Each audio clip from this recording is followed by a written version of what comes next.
You can judge me. Go ahead. You can say I'm sick. Or selfish. Or that I crossed a line that should never be crossed. And maybe you'd be right. Maybe if I heard my own story from someone else's mouth, I'd say the same. But behind every mistake, every shameful, twisted decision we make, there's a story. And this one? This one started the day Jason walked into my house and into my life and flipped everything I thought I knew upside down. I wasn't just a woman. I was a mother, a wife, a performer. But somewhere along the line, I stopped being me. And I became this shell. This polite, tired version of myself that just went through the motions. You know that feeling? When people don't really see you anymore. When your name becomes Mom, or Honey, or Babe, but never Vanessa. Yeah, that was me. I used to light up a stage, you know? Back in the day, before marriage and mortgage and stretch marks and sleep deprivation. I used to perform. Real performances. Spotlights. Music that made your bones ache. And I didn't just dance, I commanded attention. I felt wanted. Alive. But after a while, even applause fades. And I faded with it. Now I spent most of my days folding laundry and pretending to laugh at my husband's dry jokes or cooking for a son who barely looked up from his phone. It's not that I didn't love them. I did. I do. But loving people doesn't mean you stop needing to feel alive. Then, Jason showed up. My son's best friend. Back from college. Tall. Confident. Smarter than most boys his age, but not in a cocky way. And he had this way of looking at me that, God, I don't even know how to explain it without sounding pathetic. It wasn't sexual at first. It was curiosity. Like he could see something in me that everyone else had stopped noticing years ago. I remember the first night, Caleb's 18th birthday. The house was full of noise, music, boys laughing, beer cans clinking. But when I stepped into the kitchen to grab more snacks, Jason was just standing there, watching me, and not in a creepy way. Just watching. He said, "You used to perform, right? Caleb told me you were a dancer. Like, the real kind." And I don't know why, but I felt my heart skip a little, because it had been so long since anyone remembered that version of me. That night, while everyone else was out back lighting sparklers, I danced again. Just for a second. Just in the kitchen. Bare feet on tile. No music. Just the hum of the fridge and the weight of his eyes. And something shifted. He said, "You move like the world disappears when you do." And I swear to God, I wanted to cry. Because for one fleeting second, I wasn't invisible anymore. And that's when it all started. The slow pull toward something I should have never even glanced at. The late night talks. The laughter. The secrets. The performance that would change everything. Including me. So yeah, you can judge me. You probably will. But if you're still here, then maybe, just maybe, you know what it's like to crave something more. To remember who you used to be. And wonder if there's any part of her left. Before it's too late. This isn't just a confession. It's a memory I can't erase. And it all began the moment he looked at me and saw me. My name is Vanessa. I was 39. A former burlesque performer turned housewife. Mother to an 18-year-old son named Caleb. And on most days, when I looked in the mirror, I didn't even recognize myself. I used to be bold, daring, electric. I used to own a room with nothing but a look. But somewhere between dance studios and dirty dishes, I disappeared. Now my days were filled with folding towels, answering half-hearted text messages, scrolling through perfectly filtered photos of people pretending to be happy, while I tried to remember what it felt like to be happy. That night, Caleb's birthday, our house was buzzing. Not with music or magic, but with that careless, chaotic energy teenage boys bring with them. Pizza boxes stacked high, cans of soda left sweating on the counters, someone's Bluetooth speaker blaring a song I couldn't name. I stayed mostly in the kitchen, moving around like I always did, quiet, efficient, invisible. Just the background figure making sure everyone had enough chips, enough napkins, enough space. Until Jason walked in. He was taller than I remembered. It had only been a few months since he left for college, but something about him had changed. He wasn't just Caleb's best friend anymore. He was a man. Still had that boyish grin, sure. But his eyes? They carried something deeper. Like he'd seen more than he was saying. "Hey, Mrs. Vega," he said with that easy voice of his, walking straight into the kitchen like he belonged there. He picked up a plate and started helping me stack the used dishes. No hesitation, no awkwardness. "Didn't think you'd remember how to clean," I teased, trying to keep it light. He smirked. "You'd be surprised what college teaches you." I laughed, genuinely laughed, for the first time in weeks. He didn't look at me the way teenage boys usually looked at their friend's mom. There was no smirk, no cocky undertone. Just attention. Real, focused, curious attention. And that alone was disarming. He glanced at the old photo taped to the fridge, one of me, younger, mid-performance, in a sequined black corset, legs bent in a perfect arabesque, lips parted mid-smile. "Caleb always said his mom was like a real-life movie star," he said, looking at me, not the photo, but me. I felt my cheeks flush, and not from embarrassment. From surprise. That someone remembered that version of me. That someone still thought I was worth remembering. I shrugged it off. That was a long time ago. But he shook his head. "Still shows." And it wasn't what he said. It was how he said it. Like he meant it. Like he saw something nobody else bothered to look for anymore. People were laughing outside, lighting sparklers, taking pictures. But I stayed in. Jason stayed too. He leaned against the counter while I danced absently, just a sway of the hips, a turn of the wrist. Old habit. Muscle memory. Nothing choreographed, nothing serious. I didn't even realize I was doing it until I heard his voice, low and quiet. "You move like the world disappears when you do." And I froze. Because something about the way he said it. Something about the way he watched me. It wasn't inappropriate. It wasn't immature. It was reverent. Like he wasn't looking at a mom or a has-been dancer, but at a woman. A woman worth seeing. And for a brief second, that old flame, the one I thought had died long ago, flickered back to life. Not as fire. Not yet. But as warmth. It was the first time in years I felt my body belonged to me again. Not as someone's wife. Not as someone's mother. But as me. Jason didn't say anything else. Just smiled and helped me refill the punch bowl before stepping back outside with the others. But his eyes lingered on me.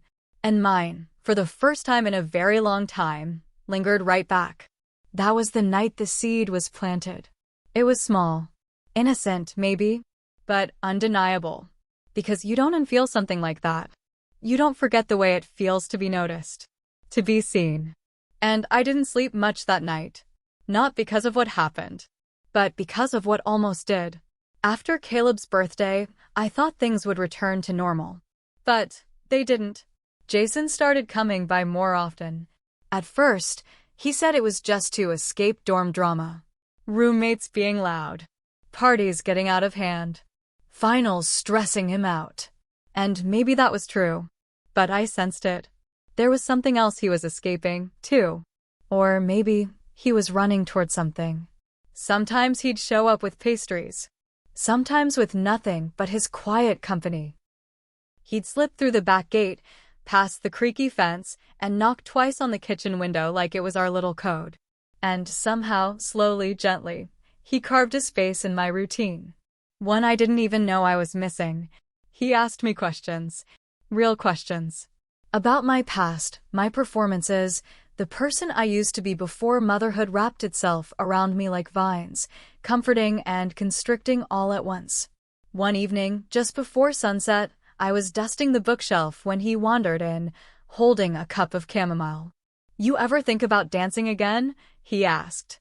His voice was casual, but his eyes weren't. His eyes were searching. I gave a short laugh. "I'm way past that." He leaned against the doorway. You don't look past anything. And I don't know why, but in that moment, I told him where the DVDs were.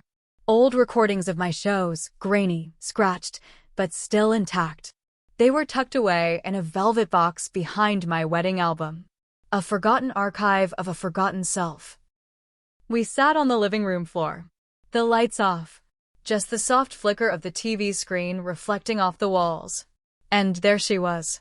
Me. Younger. Louder. Drenched in confidence. Twisting. Turning. Laughing mid-spin. I felt strange watching her. Like I was witnessing a ghost. Not someone dead, just someone I hadn't spoken to in years. Jason didn't say anything at first. He just watched. Not my body, but my expression. My joy. My presence. When the performance ended, he looked at me, not the screen, and said softly, "You were breathtaking." I swallowed, because no one had used that word for me in years. Not my husband. Not my friends. Not even me. That night, after Caleb went to bed, Jason stayed.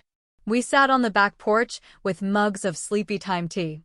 The stars were clear, the air warm, and our conversation drifted from art to ambition to silence. But the kind of silence that says everything. He told me about feeling lost at school, about not knowing what he wanted to become, about pretending he had answers when really he had none. And I listened. Because I understood. Because I'd been pretending too. I used to think becoming a mother would be the final piece of my puzzle, I said, surprising myself with the honesty. But I think I just traded one performance for another. He didn't judge me. Didn't flinch. He just nodded and said, "Maybe it's time to write a new routine." After that night, it became a ritual. Tea at 10. Voices soft, eyes heavy. Some nights we talked about fear. Other nights, we talked about loneliness. But always, there was that current. That unspoken energy humming beneath the surface. He started encouraging me to dance again. Not for a crowd. Not for applause. Just for myself. He even helped me look up newer equipment. Doesn't have to be a big thing, he said. Just reclaim something. And I tried. One afternoon, when I was sure no one was home, I slipped into my old satin robe, put on some music, stood in the mirror. My body didn't move the same, but the spirit remembered. And as I swayed, clumsily, shyly, I caught Jason's reflection in the hallway mirror. He'd paused, said nothing, just watched. His expression? It wasn't lust. It wasn't pity. It was reverence. Like he was witnessing something sacred. Something reborn. That's when the real confusion started. Because he was 21. And I was 39. And he saw me. Not like a boy sees a woman. But like a man sees a soul he's drawn to. And that scared me. Was it wrong? Was I selfish? Or was I just human? Starving for connection in a world that had long forgotten how to feed me? It started with rain. Not a drizzle. The kind that taps politely on the roof and leaves. No, this was one of those heavy, relentless storms, the kind that makes the whole house feel like it's exhaling, deeply, with each crash of thunder. The power had flickered twice by 8 p.m., and by 8:15, everything went black. No TV. No background hum. Just the rain. Caleb had gone camping with some friends that weekend. His first real trip as an official adult, he'd said, proud and naive. My husband? Away on business. Again. So it was just me and the storm. I lit candles. Set them on the mantel, on the counter, even in the hallway. And as the rain poured and wind curled around the eaves, something strange happened. A stillness. A memory. A feeling I hadn't welcomed in years. Nostalgia. I walked over to the old record player tucked away in the corner of the dining room. The one I hadn't touched since before Caleb was born. And I chose a record that used to make my whole body move without thinking. I didn't plan to dance. But the first notes hit, low, rich, slow, and my body remembered. It always remembers. I let the music take me. Not like a performance, not for show. This wasn't for anyone. This was for me. Eyes closed, arms above my head. I moved like the storm was inside me, rolling, rising, breaking open. And in that flickering candlelight, I felt alive again. I didn't hear the knock at first. Didn't even hear the door open. But when I turned, Jason was standing there, soaking wet, hair matted to his forehead, chest rising beneath his hoodie, a flashlight in one hand. I saw the lights were out, he said, quietly. I just wanted to make sure you were okay. I should have felt embarrassed, caught, but I didn't. I just stared at him. And he didn't look away, didn't smirk, didn't shift his eyes like a boy unsure of where to look. He just watched, like I was something rare, like I was something he'd been searching for and didn't realize until that moment. I turned the music down, just a little. He stepped inside, the door clicking shut behind him. The room felt smaller then, warmer, brighter, even in the dark. You were dancing, he said, his voice soft. I didn't mean to. It's okay, I whispered. I was just remembering. He nodded. And then he said the words that stopped me cold. You don't have to pretend anymore. I tilted my head. What do you mean? Jason stepped closer.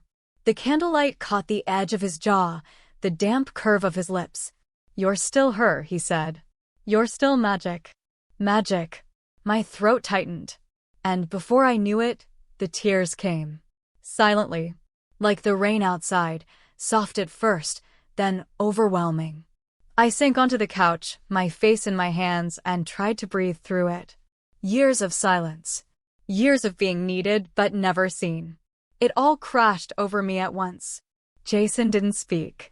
He just knelt in front of me, lifted my chin with careful fingers. His thumb brushed a tear from my cheek. And the way he looked at me, God. Like he wasn't just looking at me. He was memorizing me. Our faces were inches apart. His breath mingled with mine. My heart was pounding so hard I could hear it echoing in my ears. He leaned in. Not rushed. Not greedy. Just close enough for his forehead to touch mine. And I wanted it. I wanted him. Not just for his youth or his beauty, but because with him I felt. But right as our lips almost met, I pulled back. Not because I didn't want it, but because I did. Too much. I stood quickly, wiping my face, my breath shaky. I need a minute, I said, retreating to the kitchen. My chest heaved, not from desire, but from everything behind it. The guilt, the shame, the terrifying clarity of being seen and wanting to be touched because of it. In the silence behind me, I heard him sit on the couch, not leaving, not pushing, just waiting. And I stood there, gripping the edge of the sink, as the storm outside swelled. And inside, something else swelled too. A knowing. A line had been crossed, even if nothing physical happened. Something had. He touched something inside me that no one had in years. And I didn't know how to put that back. The next morning, I found a letter. Folded neatly. Slipped under the side door like a secret trying not to wake the house. I stood there barefoot, in my robe, sunlight barely filtering through the curtains, holding it like it might burn. It was his handwriting. Simple, careful, like he wanted every word to land exactly where it was supposed to. You're alive in ways the world has forgotten. You don't have to go back to being invisible, Vanessa. I saw you last night. All of you. And I hope one day, you'll let yourself see it too. I read it 3 times. And I cried all 3. Not because I was ashamed, but because it had been so long since someone spoke to my soul like it mattered. And yet, I still told myself it was innocent. A young man expressing admiration. Nothing more. But I knew better. Later that week, I texted him. Caleb was at the movies. I had the house to myself for a couple of hours. I told myself it was just a talk. I even said those exact words. Just talk. Jason showed up like he always did, soft knock, hood pulled low, that quiet calm that made it so hard to breathe when he was near. We sat in the living room, the same place where the storm had cracked something open. But this time, there was no thunder outside, only inside me. I handed him the letter. He smiled. "You kept it." I didn't know what to say, I whispered. "You don't have to say anything." And I didn't. Because the moment I looked at him, really looked, my body moved before my mind could argue. I kissed him. It was soft at first. Hesitant. Like we were both testing the depth of something we'd already drowned in. His hands didn't roam. They just held my face. Cradled it. Like he was afraid I'd shatter if he squeezed too tight. And when we pulled back, I couldn't breathe. Not because of lust, but because for the first time in years, I felt chosen. We didn't go further that night. We didn't even talk about what it meant. But everything had changed. From that moment on, we started dancing around shadows. Quick glances when Caleb wasn't looking. A brush of fingers when we passed in the hallway. The kind of tension you feel in your bones before your brain catches up. Jason would text me things like, "You looked radiant at dinner. That dress doesn't hide you, it reveals you." I think about that kiss. More than I should. And I'd read them under the covers at night, my heart hammering, one hand gripping my phone, the other clenched into a fist beneath my pillow. It wasn't physical yet, not completely. But it wasn't innocent either. There was a moment one afternoon when we stood too close in the laundry room. He was helping me carry in bags. Our hands touched. We both froze. And then he leaned down, pressed his lips just behind my ear. A breath, not even a kiss. But I swear I felt it all the way down to my knees. Every time we were together, it felt like I was stepping into color. Like the world wasn't dull and routine anymore, it was vivid. Sharp. Every time he left, I collapsed back into grayscale. Back to reheating leftovers for a husband who barely noticed when I'd changed my hair. Back to folding Caleb's shirts while pretending I didn't feel like a ghost in my own house. I started making excuses, going on walks that led to empty parking lots where Jason would meet me, late-night drives where I'd sit in his passenger seat, fingers laced with his, not saying a word. We talked, yes. About life. About fear. About wanting to feel real. But it was in the not talking that we said the most. The moments when he'd kiss my hand like it meant something sacred. Or when he'd lean his forehead against mine and whisper, "You don't have to go back in just yet." But the guilt didn't wait. It was always there. In the shower. In the moments I heard Caleb laugh from the next room. In the silence between texts with my husband. It sat in the corners like smoke from a fire I hadn't fully admitted I'd started. But the pleasure, God, the pleasure drowned it out. Until it didn't. Until the weight of it started to settle behind my ribs. Until I couldn't tell whether I was in love. Or just desperate to feel alive before the clock ran out. I told myself it wasn't real. That I could control it. That it was just a phase. But the truth? I didn't want to stop. Not because I wanted to betray anyone, but because, for once, someone reached for me, not for what I gave, but for who I was. Jason didn't make me feel younger. He made me feel present. Like I wasn't a memory fading in my own home. Like I wasn't just Caleb's mom or David's wife. I was Vanessa. And for a little while, being Vanessa was enough. It didn't take long for the weight of it to shift. At first, it was just butterflies. Now, it was bricks. Stacked high. Pressing down. It started with the way Jason looked at me when other people were around. Too often. Too long. Especially when Caleb was in the room. He'd glance over at me across the dinner table, and it wasn't subtle anymore. It wasn't playful. It was protective. Like he was guarding something sacred. And Caleb, he noticed. Not with words at first. But with those narrowed eyes. The quick head turns. The questions that didn't sound like questions. Why's Jason always over here? Did he say something to you earlier? He seemed off. I started stumbling over answers like a teenager. Laughing too quickly. Changing the subject too fast. Meanwhile, my husband, David, barely glanced up from his laptop anymore. Or his emails. or whatever thing kept him at the office until after dinner most nights. We stopped fighting years ago. We didn't even talk anymore. Just morning check-ins about bills or appointments. And silent rituals that passed for intimacy. When Jason came into my life, he didn't just light a fire, he exposed the ashes I'd been pretending were still alive. One night, after Caleb went to bed and David was still out, Jason and I met on the back porch. It was quiet. Stars above. Summer breeze brushing against bare skin. He sat close, fingers grazing mine. "Let's go," he whispered. "To hell with everything. Let's leave. You and me." I laughed. It came out dry. Not because it was funny, but because it was terrifying. "Jason," I sighed, turning toward him. This was never meant to be a forever. He blinked, caught off guard. I could see his heart cracking behind those wide, earnest eyes. "It was just a glimpse of something I lost," I whispered. "A flash of who I used to be. Who I wanted to feel like again." He reached for me, voice shaking. "I don't care what it was supposed to be. I love you. I want you. Not just pieces, not just moments." And that's when I started to panic. Because I realized I had invited a wildfire into my life, thinking I could keep it small and safe. But now it was licking the edges of everything. And I couldn't control it anymore. The real breaking point came on a Tuesday. It was stupid.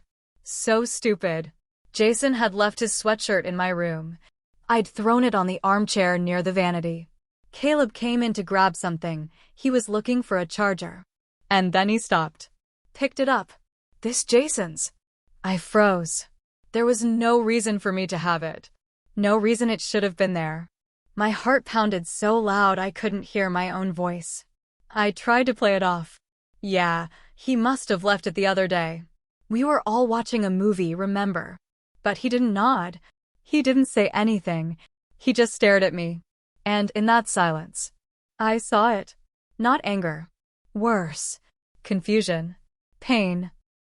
Like a child realizing for the first time that their parents aren't perfect. That the world doesn't always make sense. He looked at me with the same eyes he had when he was 4 and his goldfish died. The same trembling lip. The same unspoken question. Why would someone I love let something like this happen? I told myself he didn't know. That he couldn't know. But that's the thing about children, even grown ones. They feel it even when they don't understand it. They sense betrayal before it has a name. That night, I couldn't sleep. Jason texted. "Thinking about you. About us. Tell me you felt it too." I didn't answer. I just stared at the screen, my fingers trembling. David came in late again. He didn't ask why I was awake. He didn't notice the tears on my face. He got into bed, turned his back, and I realized my whole life was one long string of quiet betrayals. His, mine, all of it woven together like threadbare sheets too worn to keep us warm anymore. The next morning, I found Caleb in the kitchen, eating cereal, earbuds in. He looked up at me like he wanted to say something. But he didn't. And I didn't push. Because I was afraid of the answer. Instead, I just poured my coffee in silence, hands shaking. Pretending nothing was broken. Even though everything was. I wanted to believe this could stay in the shadows. That it could be contained. But secrets. They don't stay quiet. They grow teeth. They wait in laundry rooms and hallway glances and forgotten sweatshirts. And eventually, they demand to be seen. You think the worst part is the guilt. But it's not. The worst part is the look on your child's face when they finally put the pieces together. And realize you're not the person they thought you were. That moment. It doesn't just break them. It undoes you. It was a Sunday afternoon. Caleb had been quiet all day. Too quiet. No sarcastic remarks. No music blaring from his room. No sideways glances or casual questions. I should have known something was coming. I was in the kitchen, trying to focus on peeling carrots like it mattered, like dinner could somehow distract my thoughts from spiraling. And then I heard his footsteps. Heavy. Purposeful. He walked in holding my phone. His hands were shaking. His face was white. And his eyes, those soft, sweet brown eyes I'd watched blink open for the very first time in that hospital room, were filled with something between betrayal and fury. He didn't raise his voice at first. He just held up the screen. I looked, and everything inside me collapsed. Jason, I miss your touch. Just that. 7 words. 7 tiny daggers. And they did what weeks of secrets hadn't. They burned the house down. Mom, what is this? His voice was hoarse, low, wounded. I opened my mouth. Nothing came out. So he shouted, "What the hell is this?" I backed away, tears already spilling before I could form a single lie. I tried. I really tried. It's not what it looks like. He laughed. Sharp, bitter. Don't lie to me, Mom. Don't lie to me. My knees buckled. I gripped the edge of the counter just to stay upright. I didn't mean for it to happen, I whispered. I didn't plan this. It was just... What? He screamed. A mistake. A phase? You're sleeping with my best friend. And then I broke. I broke like glass under a steel boot. I sobbed. Loud. Ugly. Messy. I'm so sorry, I cried. I didn't know how to stop it. He saw me, Caleb. He made me feel alive again, and He stepped back like I'd slapped him. You don't think I see you? You don't think I see how hard you try every damn day? That's when the front door opened. Jason. He must have heard the shouting from the driveway.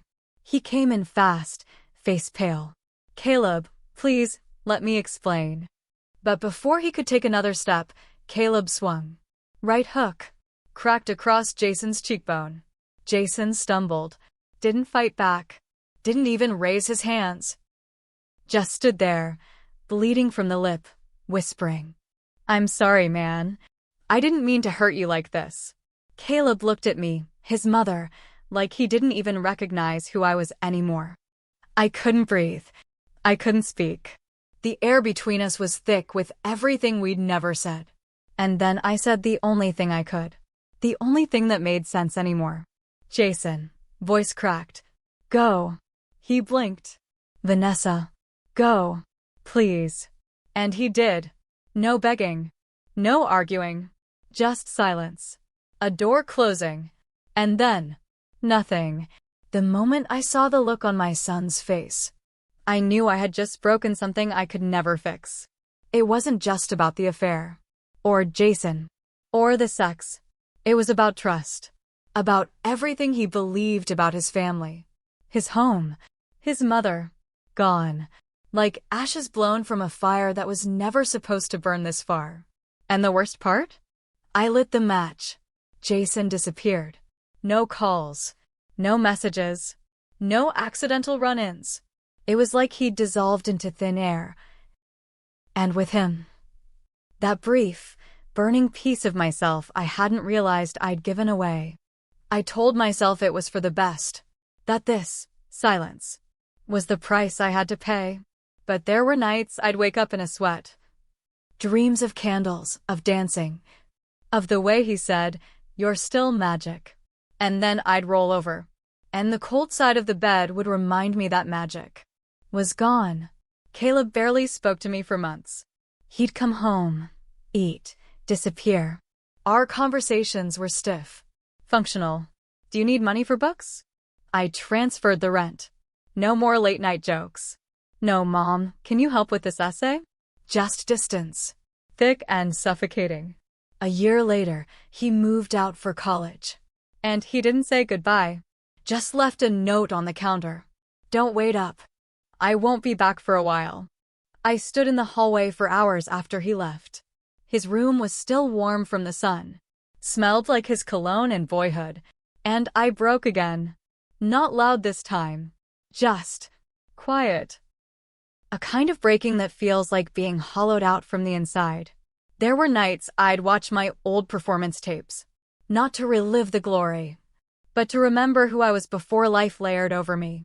There I was, on stage, glittering, commanding, laughing, not faking it, not forcing it.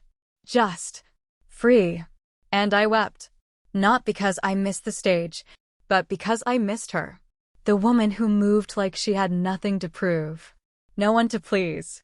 No script to follow. I started going to therapy. The first few sessions, I sat there and said nothing. Just stared out the window while the therapist waited patiently. And when I finally spoke, it wasn't about Jason. It was about me.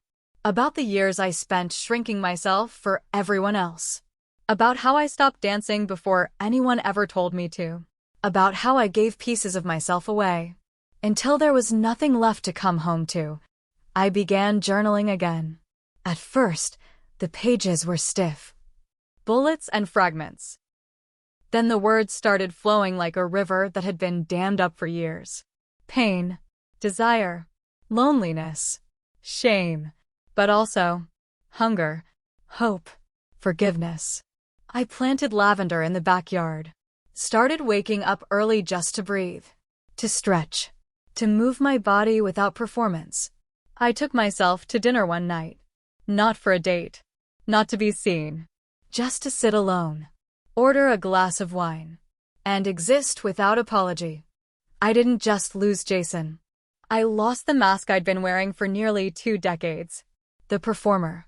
The perfect wife. The flawless mother. And as painful as it was, it forced me to find something real. Not a version of me for someone else. Just me. Vanessa. Not someone's wife. Not someone's mother. Not someone's secret. Just a woman. With scars and stories. And a voice she finally started listening to. 2 years. It had been 2 whole years since everything came undone. 2 years since I shattered the illusion of the perfect life. Since my house felt like a war zone instead of a home. 2 years since Jason. The community center was packed that evening. Plastic chairs, buzzing lights, the smell of warm coffee and nervous anticipation. I was back. Not in stilettos. Not in feathers. Just barefoot. In a flowy black dress. With nothing but music. And breath. And the weight of every year etched into the way I moved. This wasn't for anyone else. This was mine.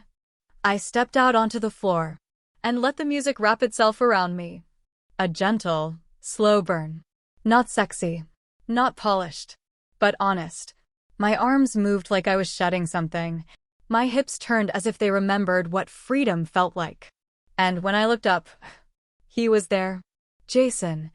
I froze for just a moment. Long enough to know I wasn't imagining him. He sat in the back row, near the exit. Older now. Broader shoulders. A little facial hair. Still beautiful. But different. Like time had softened the boy. And carved a man out of the ache. Our eyes met. And the music kept playing. But everything else. The chatter. The movement. The world. Fell into silence. No smile. No nod. Just a look. A heavy, aching look. The kind that carries 1,000 words. But only says one thing. I remember. There was no need to run up to him. No dramatic embrace. No whispered apologies. We weren't those people anymore. And maybe that was the real ending. Not fireworks. Not regret. Just recognition. A knowing. A quiet agreement. Between 2 people. Who once set fire to everything. Just to feel alive. He turned away first. Stood up. Walked out without a backward glance. And I exhaled. Not from loss. Not from sorrow. But from release. Like a chapter closing with the soft click of a worn-out spine. Some stories don't end with a kiss. Some end with a quiet understanding. And a promise to never forget. Have you ever loved someone you weren't supposed to? Not just the kind of love that's easy or simple, but the kind that sneaks up on you. Quietly pulls your heart out. And leaves you standing in the middle of a storm you never saw coming? Would you risk it all? Everything you thought you were. Your family, your life, your own sense of who you are. For just a glimpse of happiness? Even if that happiness was fragile. Even if it meant breaking promises.